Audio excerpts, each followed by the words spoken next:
Be ready. 5 seconds.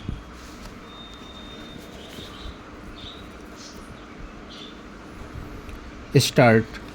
The House will remember that when this matter came up on the earlier motion to appoint a joint committee, we had a fairly full and profitable discussion in this House.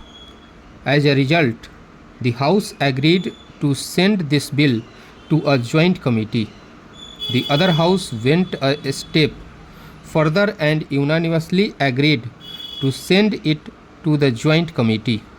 I mention these facts to show what a great degree of unanimity of opinion there has been in Parliament over this matter. Para. One would imagine sometimes reading or hearing some criticisms made outside this House that this was a measure over which opinion was rent in twain, that it was a highly controversial measure which proposed something very extraordinary.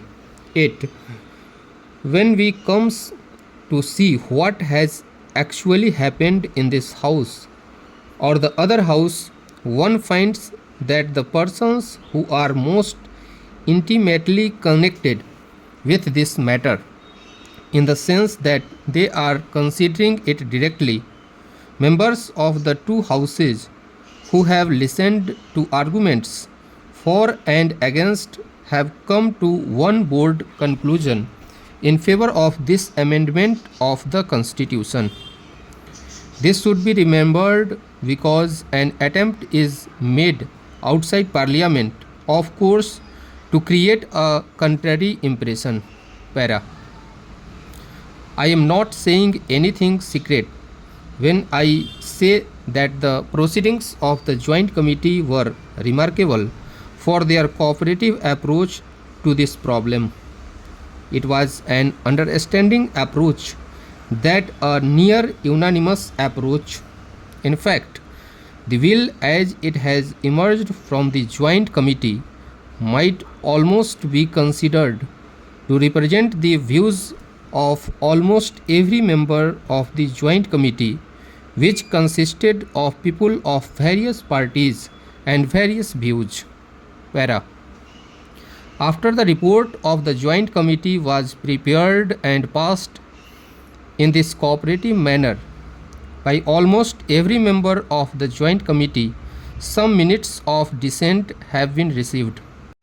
The minute of dissent by my friend has been measured a longest minute, in which he has quoted from high legal authorities, apart from that fact that he is himself a high legal authority. First of all, we must bear in mind exactly what this bill is and what this attempt to amend the Constitution is. It is odd that words like confiscation of property and expropriation are thrown about.